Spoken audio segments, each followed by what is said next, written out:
HDMI is pretty much the standard when it comes to connecting video and audio gear to a display.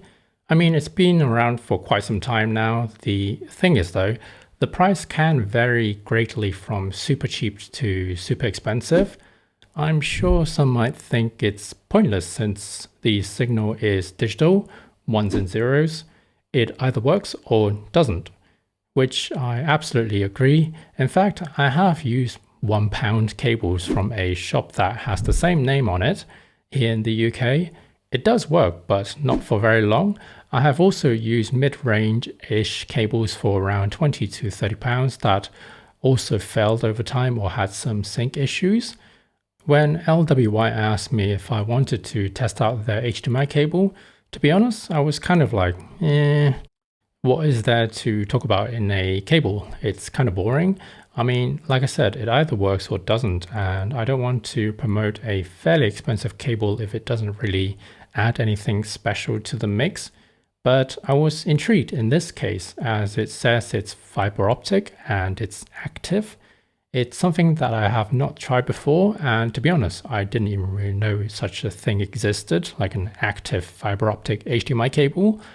As always, I did receive the cable for free for this review, but I'm not paid or sponsored to say anything in this video. I'd love to be, but no one has offered yet. First things first, the cable costs quite a bit at £69, nice, or around $70 US, which seems a bit steep, but this isn't a standard copper cable.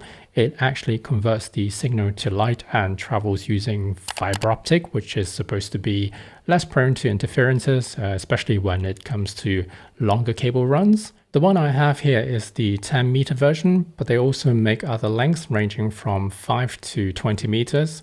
It claims to support a whole bunch of standard and speed, but to be honest, it's something that I am unable to test as I don't have a 8K, 10K HDR 120Hz display. This is something that I am unable to give my feedback on. The cable, however, feels high quality with some beefy plugs on each end. As mentioned, there are supposed to be active components within the cable ends. And interestingly, they are directional, so make sure you check which side goes to the display and the source. Also, another surprise, this part does get a little bit warm when using it. Not like super dangerously hot, but kind of makes me feel like it's actually doing something in there compared to a normal HDMI cable. Anyway, like I said, at first, I was struggling to find a reason to test out the cable. But I do use and need long HDMI cables in two scenarios. Sometimes I like to use my MacBook in the living room with the 4K TV, and the long cable fits the bill perfectly. And at the same time, for the studio, I need to use a longer HDMI cable for monitoring purposes. I have been using other long HDMI cables in the past, but for some reason, they are always really heavy, bulky, and thick, and not very flexible when it comes to longer cables. I'm not sure if it's because the fact that it's long, so it needs more shielding to prevent like interferences. I'm not an expert in this field. Let me know if you know the reason why that might be the case.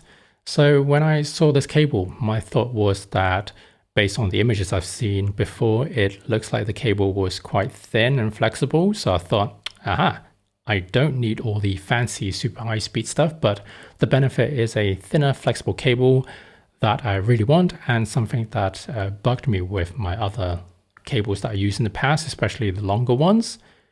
There was one thing that I wanted to test, or something that I was worried about. It's to do with the fiber optic, which in theory travels at the speed of light, but it needs to be converted from the digital signal to light and then again at the cable end. So I was like, would it be quicker or slower because of all the conversion? So I conducted a quick little experiment to see what the best case scenario is versus this longer, more complicated cable with the light conversion and everything. I tested with my C100 HDMI output to my Switch monitor. The first test, I used a short 30cm Amazon basic cable.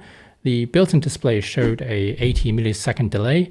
It's not important in this case, but it took another 30 milliseconds to reach the external monitor. Bear in mind that there is the delay from the camera itself, the HDMI output, the cable, and the external monitor, display processing and everything.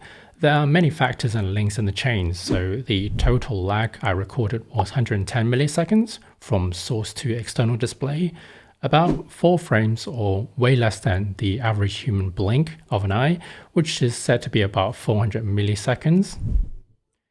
For the LYW cable, everything kept the same, only swapping the cable over. As a reminder, it's a 10 meter cable with the fancy fiber optic tech. I measured a total latency of around 170 milliseconds. It is a tiny bit slower, but it's hardly noticeable. For me, that's absolutely fine. If you're a gamer, I'm not sure if this is something to consider, but then why is the computer like 10 meters away? Tell me, why? So in conclusion, it's a tough one. Regardless of the tech it's being used in this case, I think really it depends on a number of things when it comes to premium expensive HDMI cables. It is true that in theory, if it works, it should work, especially with digital signals. But I think the extra cost comes in the shape of like build quality, the plugs itself, or the tech in this case as well. If you're running longer or high-speed data, will there be sync issues if the copper cable is poor? Will it cause further issues the longer the cable is? Does it mean cables are more bulky if you need a long cable to prevent all these signal loss? How's the customer service and warranty? Speaking of which, the LYW offers a 5-year warranty. So what advice would I give? I'd say don't go super cheap.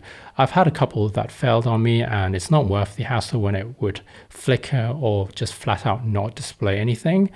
At the same time, don't go crazy with like hundreds or even thousands of pounds or dollars of cable, which I think is just not worth it. Consider something like this if you're running a high-speed data link with an 8K HDR display, for example, or in my case, where I wanted the flexibility of a thinner cable. That's the main benefit for me personally in regards for paying a slightly higher premium if I were to buy it, and like the warranty as well. And it's just nice to know that it supports all these new standards if I ever get my hands on some next-gen graphics card or gaming console. If you are interested in finding out more, please check out the affiliate links down below. Once again, I would like to thank you for watching and LYW for sending this cable over for testing. With that being said, I hope you found this video interesting in some way, if you've learned something. If you did, please consider giving me a like. A huge thank you for watching. My name is Joe, and hopefully I will see you in my next video. Bye-bye for now.